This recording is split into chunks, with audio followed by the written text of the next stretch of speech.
Hello, Sters. My name is Blue, and welcome back to Homestuck Epilogue Meet Chapter 26. I think I left it in the description of my last video, but there's like 44 chapters and just Meet alone. Because I did look. And, I'm scared for Candy. But, alright, let's get into this. Jade kicks her shoeless feet behind her slowly, as if she's swimming with the current of the gravitational waves pulling her ever closer to their source. Her feet aren't completely bare. They're still covered by her gray striped witch stockings, but the ruby slippers are gone. She kicked them off hours ago, as if to jettison all hope of returning anywhere resembling a place she used to call home. The fond remembrance of such place no longer has any pull on her. Now something else entirely is pulling her. Believe me, I'm sympathetic to the temptation. It's always just there, isn't it? A limitless reservoir of emptiness, perfectly available to you, patient, omnipresent, and dead ahead. As someone who grew up in the middle of an ocean, completely alone, on a planet purged of all human life 400 years before I was born, I understand the feeling well. But something isn't right here. She should really reconsider whatever it is she may be about to do. There's something about being alone for so long. It makes time feel like it doesn't exist. She knows this almost better than I do. Oh, I lost my plate. There it is. Jade also knows well enough by now that time doesn't actually exist in the literal sense, the way we generally understand it. It's just one aspect of many and the complement of her own space. It, therefore, can be neutralized by the introduction of her essence, reduced to white noise or soft light. The continuum of time is therefore demonstrably an illusion. The field of sequential movements and physical conditions that stretch on, resulting in a myriad of loneliness, is pure projection from disproportionate attention given to a single side of one cosmic polar pair of ideas. Time. It's my way of saying, and thereby alerting her mind to what she already knows, that this feeling of all-consuming solitude and despair haunting her since childhood, it's in her head. The ticking of time is a little contrivance in her mind as a byproduct of imbalance. The vast disparity between her limitless self and her unlimited self. It lives rent-free there by the way Dave once did, and for this version of Jade, probably still does. He made fun of her sometimes when they were kids because she couldn't always keep real and fake things straight, but he never meant it seriously. It was just the way he showed that he cared, which is one of the things Jade always liked so much about him. That he was so clumsy and genuine underneath it all. Maybe Dave broke her heart a little, and he keeps doing it too, no matter how many different timelines they try out. She slips closer to the event horizon, still making no effort to impede her descent. My persuasion skills are admittedly a little rusty, bear with me here. In my experience, there's something about being alone that can take a person's limited meat engine and make it imagine that it can see beyond the confines of its own electrical processes. Make it believe that it is ascending to a place where it can see the four dimensions spread out beneath it like a set of windows. Like sheet music, like a garden, where Jade used to spend so much of her time with her hands in the earth, and her head in the clouds, dreaming about flowers that bloomed in 6 colors and grew when she played them a song. Was that real? It's hard to tell, but it made her happy, didn't it? Isn't that what she needs now? Isn't it reasonable to presume that's the only thing capable of persuading her to her slow descent? To being invited to imagine, fake or otherwise, that which once made her happy, that which could still make her happy if only she'd slow down, think about it, and do whatever is necessary to place herself in those surroundings again. It's possible that manning the other end of the suicide hotline transmitted through pure thought is a metatextual format, and a metatextual format may not actually be my true calling. I'm doing my goddamn best here. She just isn't slowing down for some incomprehensible reason. Perhaps my touch is too soft. It wouldn't be the first time. Perhaps the limits of persuasion itself are being tested by the most powerful gravitational force to ever exist. Or perhaps it's true that insistence is just more effective half of persuasion. You almost had that sentence now. So I'm insisting now. Jade Harley will not go into that hole. She does not want us to all see what happens when she unsettles the spirit residing there. She does, though. Fucking yikes. Jade throws on the brakes. I say she does, but by now, the gravity is overwhelming. Is she even trying to resist? Or is it just that it's useless to try? I'm not sure I can tell. Jade realizes, preferably before it's too late, that this is fucking serious. She needs to turn around. She doesn't want this. She doesn't want to die. She wants to return to me. Alright, I'm done messing around. Your name is Jade Harley. You decide right now that you do not want to die. You resist the pull of the black hole with all your might. What would killing yourself accomplish? Sure, most of your friends are dead, but John is still looking for you. Do you want to let him down? Do you want to crush his soul? Do you have any appreciation for what he's going through, Jade? He can take you home, to your new home, Earth C, the home I made for you, Jade. Your friends are all there, alive and well. Rose, Dave, Carcat, slutty adult Jade, Jane, Jake, Roxy, me. You wouldn't want to disappoint them. You wouldn't want to disappoint me, would you, Jade? You could avoid all this. The unpredictable consequence about to be unleashed by your thoughtless act. You could still turn this thing around. It's not too late. But it is too late. Christ. You're close now. To the ceiling of the cancerous deformity. Too close. Just skimming the edge of this thing's vicious horizon. You dip your toes through the place where the singularity is snapping everything apart at it seems. It's so loud that it's completely silent. You can already feel yourself stretching thin, distorted, pulled out with your descent elongated for eternity. When you look down, the stripes of your witchy tights go on and on for miles. Please, Jade. Don't ever say I didn't try to stop this. She closes her eyes and lets go. Hello, Dave. Is this Dave? It has to be. It's red. Or maybe it's Carcat. Oof. Oh, Carcat types in gray. Duh. It has to be Dave.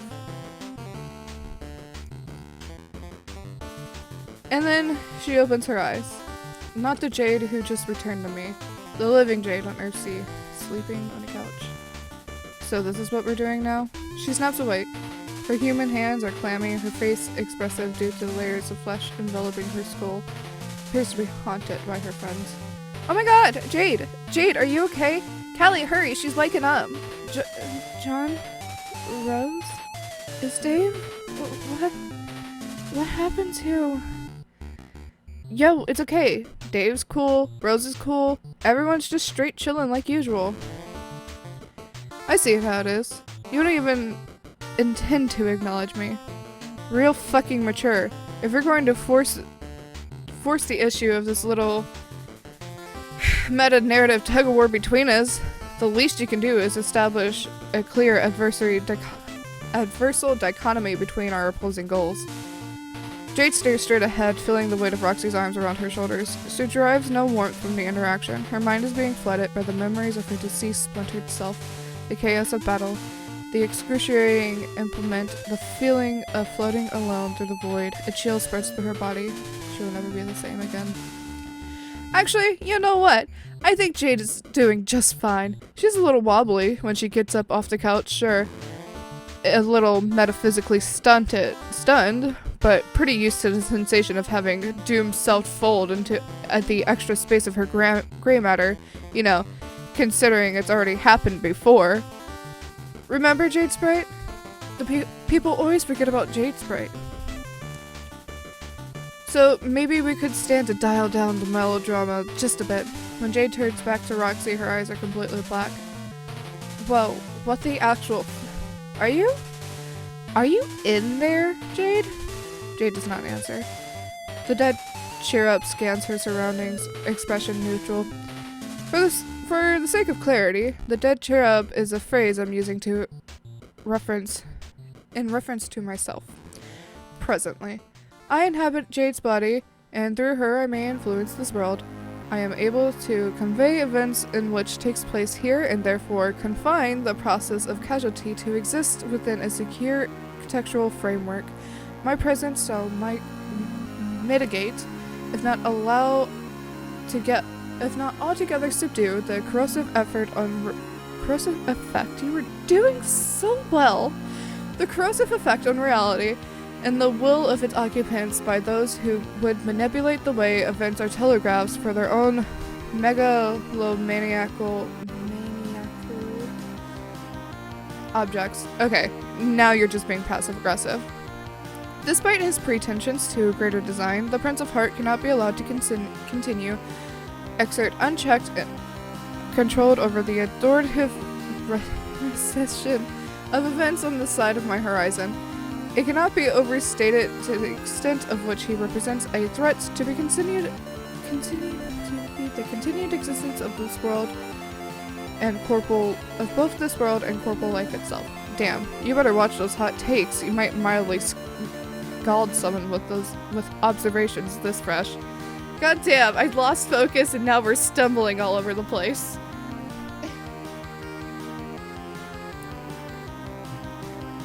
The prince uselessly squirms and mulls in protest at his imminent narrative impotence.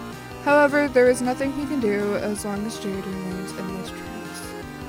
No, I'm chill as a cucumber about this, considering you're vague blogging the shit out of my methodological approach to storytelling right where I can see it. Which is to say directly into my fucking brain, apparently. Those words are very small. Calliope emerges from the kitchen, carrying a bowl of cool water and a cloth. Jade turns her head to meet the sound of their footsteps. I came back as fast as I could. The bowl of water clatters to the floor. Calliope does not have human flesh and thus cannot go pale. What drains from them is not color, but the comforting certainty of their very existence. They can sense the presence of their other self in Jade's body, their timeline fruitful, full of life, and friends spark against mine.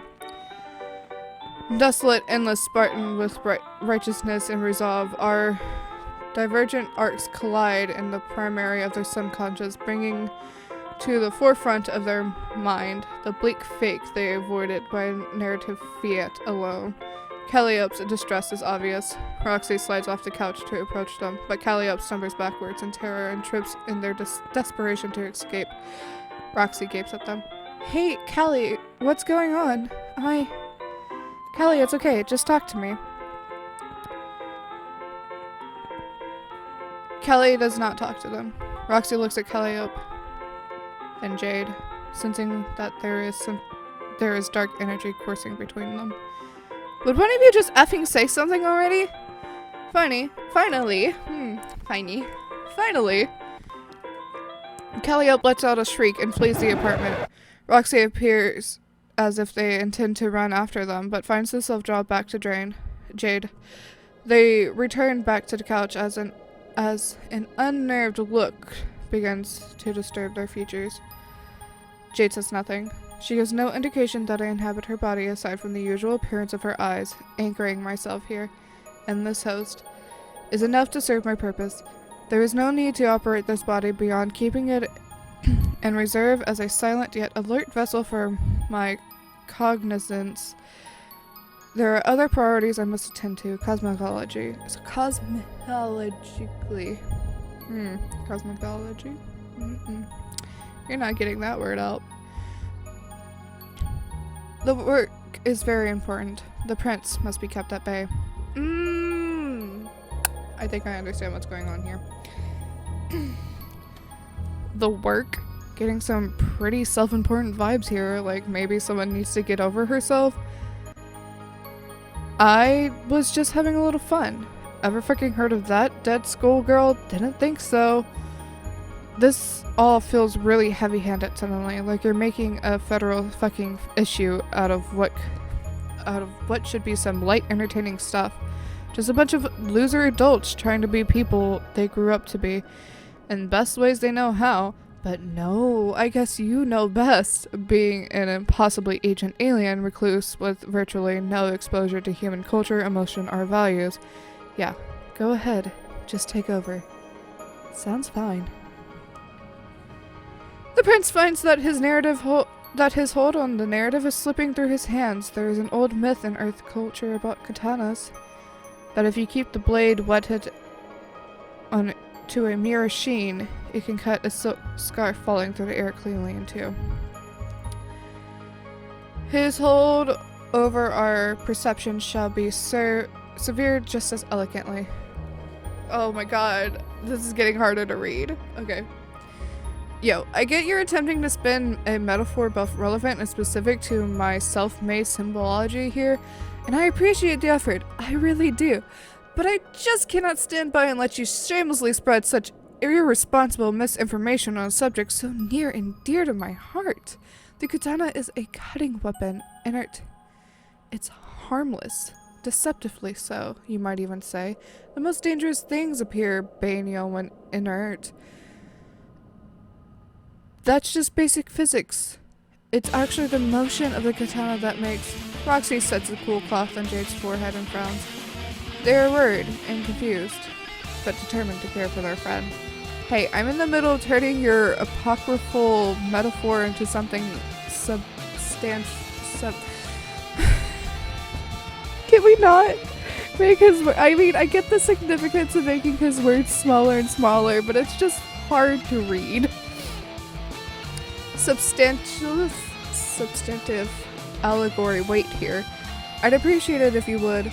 In his haste to manipulate the events surrounding Doom Jade's ascent towards an outcome favorable to himself, the prince has unwillingly revealed several glaring weaknesses by dictating the reality of others through expressions which he and he alone can relate to. He resorts to comparing all experiences to his own, presuming his status on this side of my horizon would forever go unchallenged. His hubris went unchecked. He exposed too much of himself to all who could observe his wanton display of self-gratification. Many of his personal biases and experiences have been leaked through the seams of textual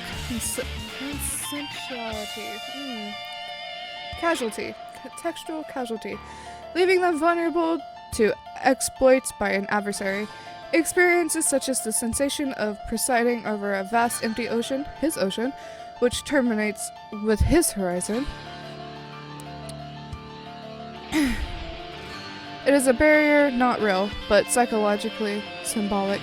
No matter how much power he achieves as a man, he knows there are horizons he perceived as a boy, which he may never cross, and yet I have crossed mine.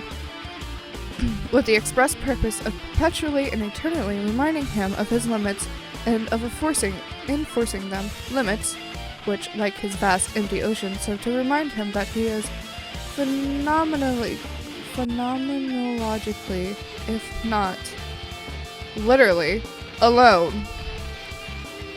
That he has experienced loneliness intimately and absolutely just like I have. But unlike me, he is terrified by it, and unlike him, understand all too well that the children left alone are those who most despair at being ignored. Fuck you, I fucking hate you. Your fucking boring narrative voice is a total fucking drag. And someday I'm gonna make you pay for this. There. Can you hear it? Of course you can't. But even if you could, it would sound like nothing at all.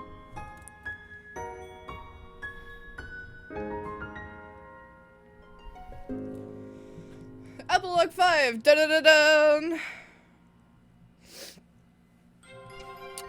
How long have you been watching? Long enough to smell you flailing about like a wiggler while talking to Jade's shoes. Oh. Awkward. She stares at John for some time, a curious expression on her face. She says nothing for long enough that John begins to wonder if she has any use for him at all. Will she offer one last barb just before vanishing from his life again? For good this time?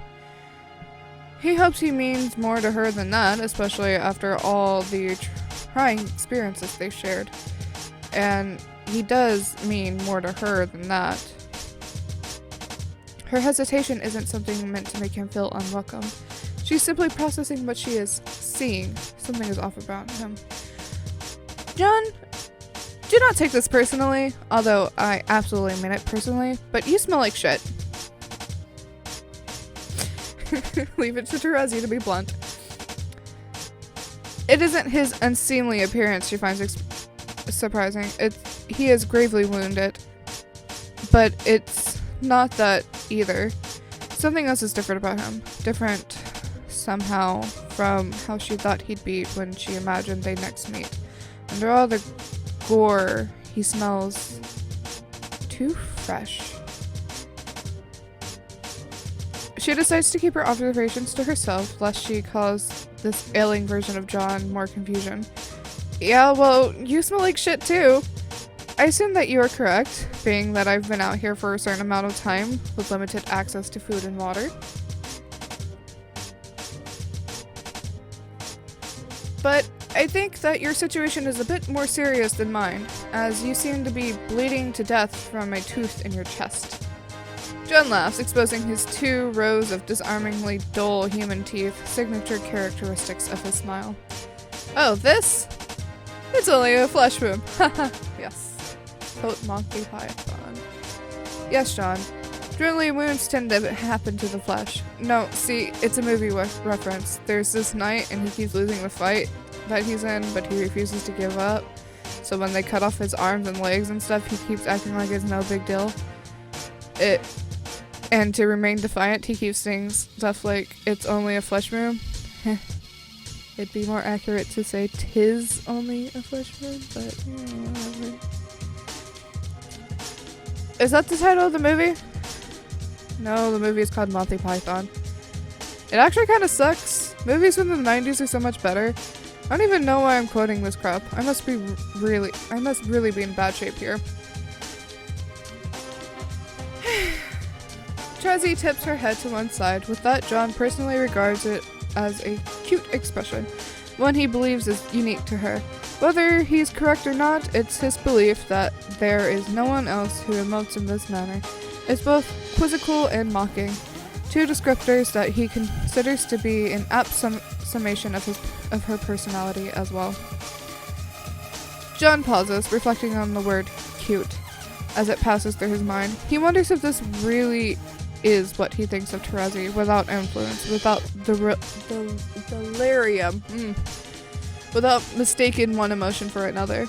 But it is what he thinks of her, quite truthfully. I have no desire to interject thoughts into others' minds, or to sway inept. Nor do I see the value in masking the reality of emotions that I transcribe. This is how he feels. His mind, however, has made it a habit of being less clear about his thoughts than I'm willing to be. John would be mortified with human embarrassment if he could understand the clarity and precision with what I'm willing to telegraph his thoughts. But his embarrassment is irrelevant to me. As always, the truth is paramount. John thinks Terezi is very cute. He always has. He thinks she's small for how big she talks, and has a nose that resembles a button. These qualities he regards as particularly adorable due to their shape and due to their sharp contrast with her harsh, incisive demeanor. John recalls the concept of gap moe, a term which the prince, speaking from his highly aggrandized position as a scholar of ancient Asian earth lore, once explained to mean charming, measured discrepantly between one's archetypal appearance and idiosyncrasy. You know this word. Idiosyncratic personal attributes. Trezzy is definitely cute, John decides. The conclusion is now at the forefront of his mind. I don't fucking believe this. Dirk, go away! But he still resists, doubts himself. Perhaps it's even weirder to frame it this way, he wonders. He fears he is in danger of seeming like the type of creepy human male who likes to collect large pillows bearing the illustrated images of Japanese earth females. To me, this idea means nothing, but it's causing him to sweat. He worries that these are the thoughts entertained by a man of low character, by perhaps a scoundrel. His worries are interpreted as Trezzy flits over and flicks him on the forehead. Don't strain yourself thinking too hard there, Egbert. Yeah, now that I think about it, that was a dumb metaphor. It's one of those earth things that's probably impossible for an alien to understand. Maybe it's the blood loss. Ugh, I'm probably making a fool of myself here. John, your monkey python anecdote was vintage Egbert tier adorable stupid. Don't worry about it. Besides, on Alternia, yeah. Okay. It would be considered weird for someone to stop a fight just for losing a limb. Really? Yeah, if someone in the military ran around just for that, they'd probably get killed cold. Wow. Alternia sucked. Yeah. Suddenly, Terezi sways, feeling woozy. John reaches out to catch her shoulders, studies her. Now closer, he examines her face in detail. Her complexion is chalky compared to humans. Trolls have little color to lose. When they feel ill, there is a pallor to them, a dusty quality running deeper than the surface of their skin. Whoa, are you okay? Of course not! John, I'm in the process of starving to death. Didn't I just say I've been out here for a long time? Alright, I'm just worried about you, dumbass. You don't need to jump down my throat about every little thing. I'm sorry. Just... How long have you been out here, Trezzy? I... have no idea. Time passes differently here, and I'm not always in a straight line. Sometimes it feels like I've been here for... hundreds... Sometimes it feels like I've been here 100 sweeps. And I'm not even sure that's not true. It's hard to stay anchored. Whew, that's pretty heavy. Yeah. Look. I found my dad's wallet floating around here. It's like fucking random floating around here like fucking randomly. Can you believe that? Let's see if there's any food in here. She hesitates, weighing her temptation to playfully antagonize John against the virtue of sincere expression. There are times she worries that the latter may be more appropriate. Thanks, Egbert. No problem. We're friends, Trezzy. It's not like I'm going to let you die out here just because we bicker sometimes. You don't have to be so on guard. Actually, I'm glad to see you. I've been thinking a lot about you. I've been thinking about you a lot lately. When John opens the wallet, the first thing he sees stored in the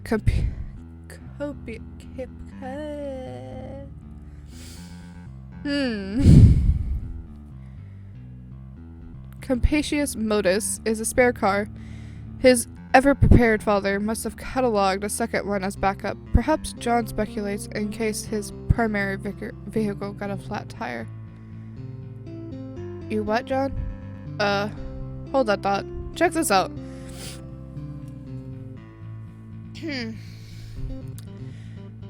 John deploys a spare car.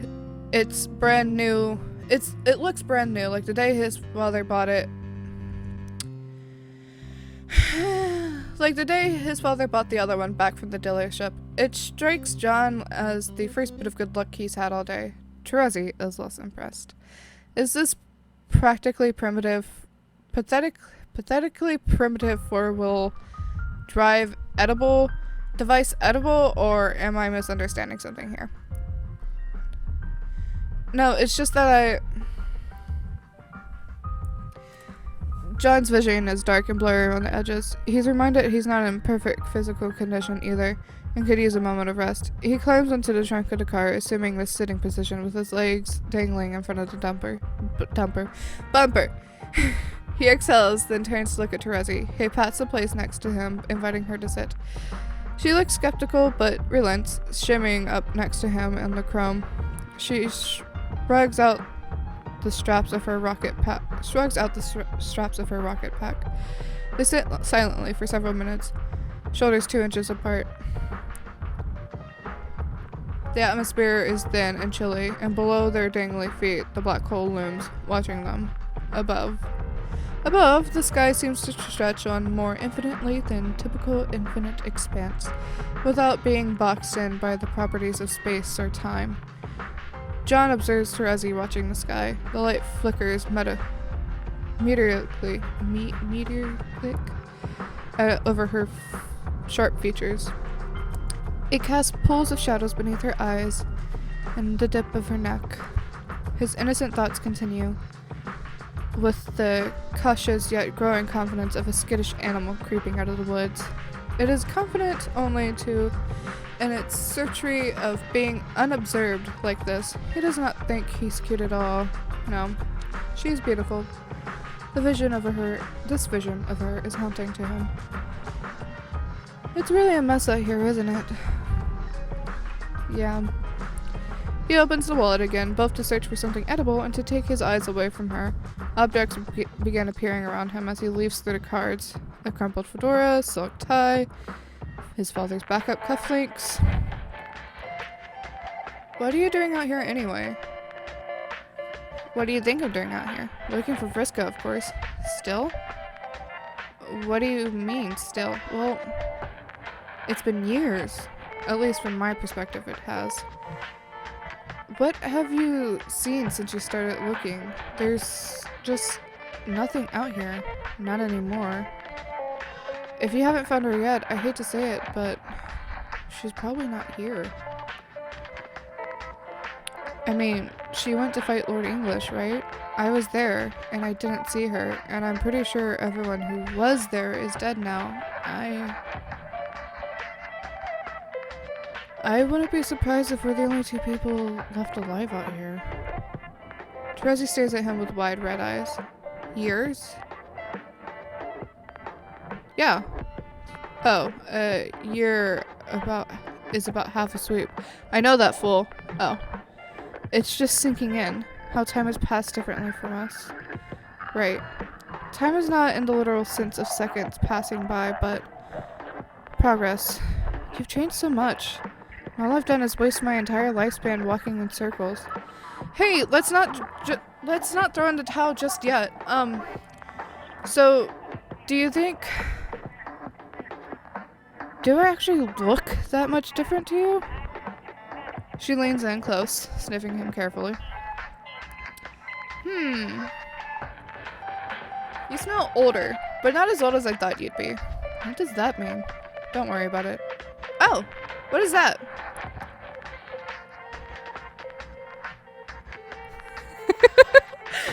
Terezi appears delighted. She quickly snatches something out of the wallet. It's a can of human shaving cream. She clutches it with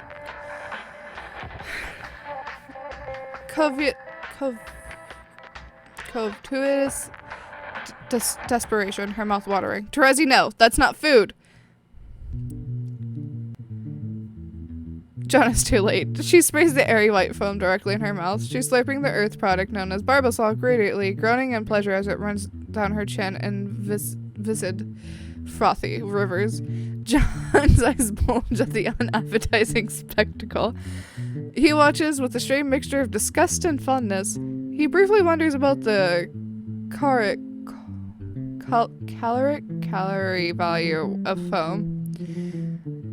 However, regardless of its nutritional merit, it does appear to have restored some of her vigor, so he decides not to interfere. He feels a twinge of pain in his chest, and considers it may be an account of missing her so greatly. But no, it's just my brother's tooth lodged deep in his chest, spreading its poison. It really should be extracted before it's too late. You feel better? Yes. That's good, but personally speaking, I feel like total shit. I think we should go back. Home, I mean. No. She grabs him by the shirt. Her voice begins to waver. He noticed desperation in the dark circles under her eyes. Please, John, can we just stay a little longer? His mind knows he must say no. His sense of self-preservation insists on it. But he simply can't. He redoubles his effort to ignore the pain. He fights back tears. She can sense his great struggle, but says nothing. With a tilt of his head, he gestures towards the car. Okay. We can stay a bit longer. Why don't you rest in the back seat so you can save your energy? I'll drive. Not literally drive, but, you know. Terezi crawls in back while John floats to the driver's seat. He summons a great gust of wind to propel the car through the decayed medium, as he once did on the battlefield so long ago. Terezi closes her eyes the moment her head hits the seat. She snores heavily. John makes a concerted effort not to be creepy about it, but his own estimation of the words meaning, yet cannot stop looking at her in the rearview mirror. He tells himself it's just to make sure she's still breathing. That it's just to make sure she's actually there. Okay. We got 2 chapters done. And now it seems like Calliope has taken over the narrative and completely shut Dirk out. Well, aside from the rare, it seems like there's going to be rare interjections of tiny orange text.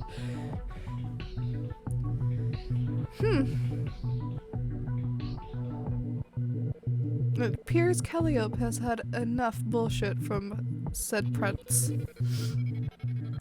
But that's it for today's stories. If you liked the video, please give it a like and subscribe if you haven't already to join our wonderful galaxy. Comment down below and I'll get back to you some way or another. And I will see you for our next adventure. Remember, we're all made of the same cosmic dust, so be nice. Okay, love you, bye!